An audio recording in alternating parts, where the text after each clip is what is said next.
Bom, pessoal, boa tarde. Aqui nós vamos gravar agora um vídeo para os alunos dos sétimos anos, em referente à aula da semana do dia 20, né? Onde nós finalmente entramos no pensamento do Lao Tse. A princípio eu estava pensando em trabalhar com o pensamento do Confúcio, mas eu achei que diante da idade deles, diante do que nós já havíamos trabalhado, como Siddhartha, eu resolvi fazer essa mudança, trocar o Confúcio pelo Lao. Mantém-se a mesma linha, mantém-se a mesma perspectiva, mas dá uma mudança de leitura sobre o problema do mal, né?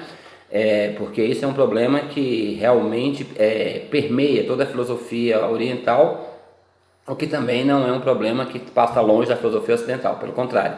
Eu acho que todos os pensamentos, sejam eles ocidentais ou orientais, eles têm uma perspectiva de tentar resolver essa questão do mal, né? Então, como a gente entrou nessa semana, a gente optou aí pelo dar uma atenção maior ao Lao Tse e não ao Confúcio, porque o Confúcio, mais na frente quando a gente estiver trabalhando na mitologia grega, a gente vai ter que voltar num problema que aí sim, eu acho que o Confúcio vai se encaixar perfeito. Então eu acho que aí é uma forma também da gente estar ligando o pensamento oriental e o pensamento ocidental através da mitologia. Então o Confúcio eu troquei pelo Lao Tse, porque eu achei que cairia melhor, né, dentro do que nós já havíamos discutido no Siddhartha. Bom, então vou fazer mais ou menos um resumo do que foi a aula dessa semana, nos sétimos anos. Primeiro a gente começou fazendo um contra-argumento com o pensamento do Siddhartha, né? Lembrando em conta que o pensamento de Siddhartha, o pensamento budista, ele tem muito uma coisa de fuga, de você retirada do mundo. Parece que para você resolver os problemas, você precisa se retirar do mundo.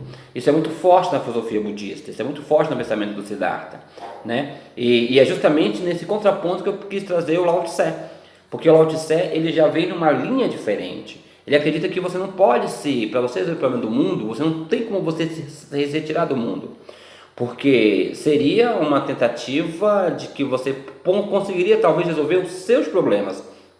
Só que nem todos os seus problemas eles têm origem em você, né? Na visão de Lao, é bem provável que grande parte dos seus problemas tem origem fora de você. Então, uma vez que você se volta para você, que você volta à meditação, que você volta à reflexão só para o seu eu, você pode estar tirando de foco grandes questões, grandes focos, grandes possibilidades de você resolver um problema que você está vivenciando, mas não está em ti. Então, a gente começou fazendo esse contraponto, que eu tenho um desconforto com esse pensamento do Siddhartha, né? É um pensamento de negação do mundo, de certa maneira, de você se retirar do mundo.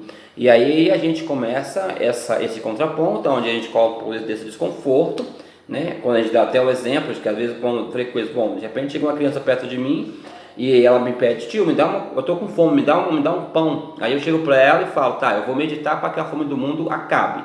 Bom, de repente pode ser que traga para mim um conforto, mas de imediato não vai resolver o problema da pessoa. Então eu acho que é nessa perspectiva que o pensamento do Lao, ele foge um pouco da perspectiva do pensamento do Siddhartha, entendeu? Porque ele não prega a retirada do mundo para resolver os problemas, ele quer que você esteja no mundo. Então ele tem um projeto filosófico de engajamento na realidade, e eu acho que é isso que nós estamos precisando nos dias de hoje, esse engajamento na realidade. Só que o engajamento na realidade, como diz o Lao Tse, você não pode se engajar na realidade com ódio, você não pode se engajar na realidade com raiva, nem muito menos achando que você precisa destruir tudo para começar tudo de novo. Não é isso que o Lao Tse propõe, entende? Eu acho que hoje, quando a gente olha para a humanidade, parece que eles estão com a ideia de desconstrução. E não é uma desconstrução como foi muito forte no pensamento filosófico final do século XX, né? Derrida, Foucault, essas pessoas que já viam Nietzsche, que já viam dizer que você às vezes precisava desconstruir as coisas, mas as pessoas estão confundindo a palavra desconstrução com a palavra destruição. São perspectivas diferentes. Então não é de destruição que o Lao Tse está falando. Ele fala talvez de uma desconstrução, mas você precisa preservar o que já existe. Então desconstrução não quer dizer que você tem que acabar com tudo. E aí já é uma destruição, não uma desconstrução. Então o Lao ele vem com essa ideia e aí ele tem um projeto filosófico interessante.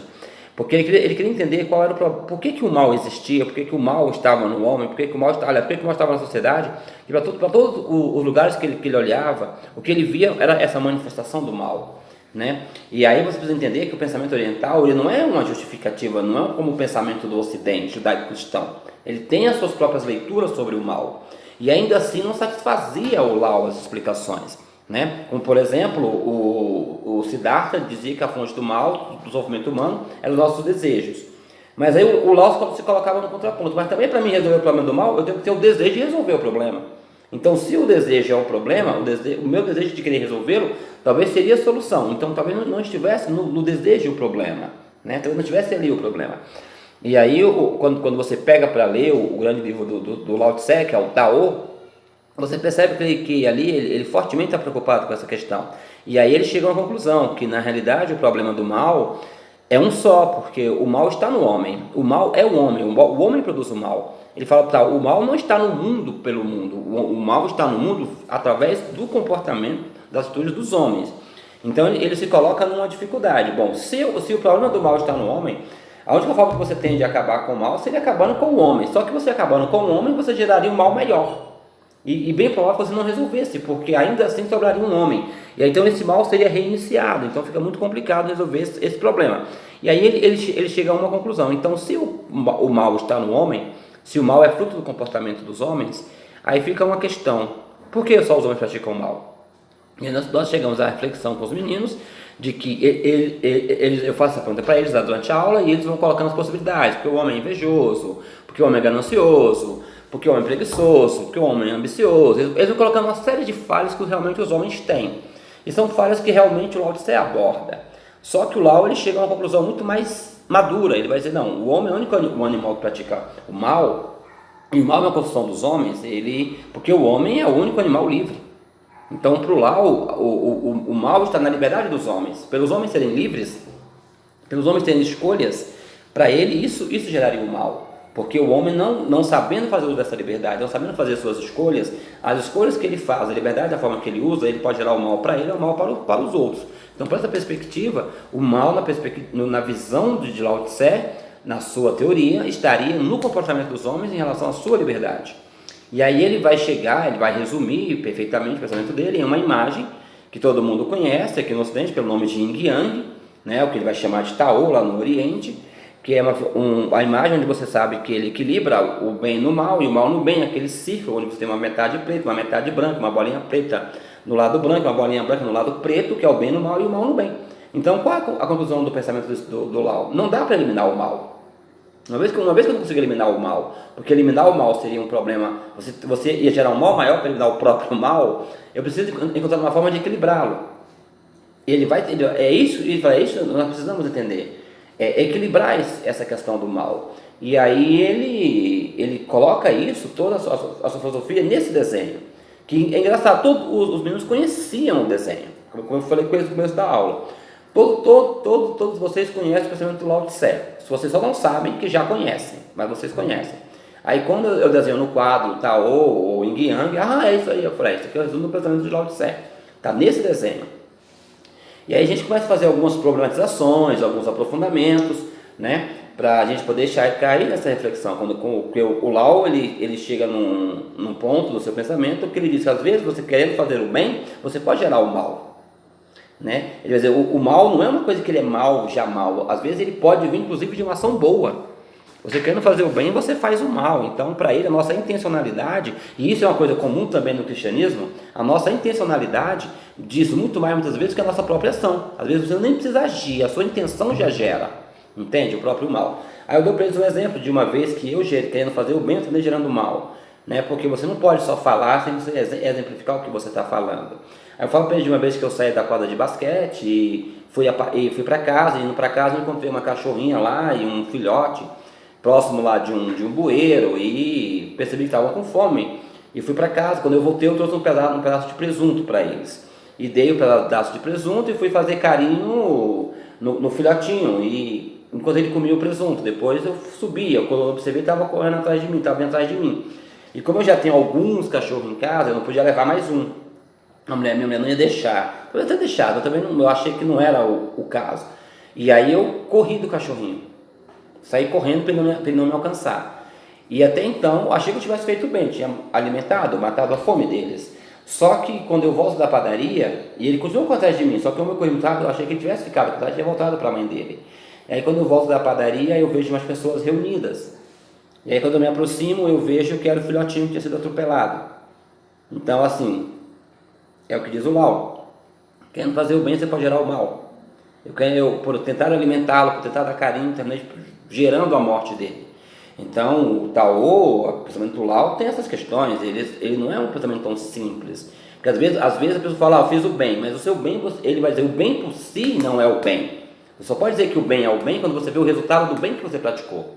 Aí você pode dizer que você fez o bem, mas o bem não é no momento que você começa a ação, é no momento que a ação se conclui. Aí você vai ver se você equilibrou o bem e o mal, se você conseguiu chegar na ideia do Tao, entende? Então, no meu caso, eu desequilibrei, porque a morte ela é muito mais forte, ela é muito mais pesada, ela é muito mais mal do que a fome. Poderia ter sido matado sem tirar a vida do cachorrinho. Então, assim, eu dei esse exemplo um pouco dolorido, mas é para explicar, exemplificar bem o que fala o Lao. E aí a gente começa a problematizar que é difícil você achar que uma pessoa é 100% boa ou 100% ruim. As pessoas têm, de certa maneira, ela pode ter um desequilíbrio maior para o lado do mal ou um desequilíbrio maior para o lado do bem, mas ainda assim ela tem os dois dentro de si, entende? O bem no mal e o mal no bem. Então a gente essa semana caminhou para esse tipo de reflexão, né, para comparar, e aí a gente começa a entender por que o Lao ele fala muito de que você tem que estar no mundo para resolver esses problemas, porque é no mundo que o homem gera, que o homem se manifesta, é no mundo que o homem coloca todas as suas atitudes, todas as suas ações, e é no mundo que o homem dá vida às suas palavras. Então, por esse motivo que a filosofia do Lao Tse, ela se torna um pouco mais aplicável, um pouco mais interessante do que o pensamento do Siddhartha, nesse aspecto. Então, nós caminhamos por aí essa semana, e aí, qualquer dúvida, saiba onde vocês me encontram. Boa tarde.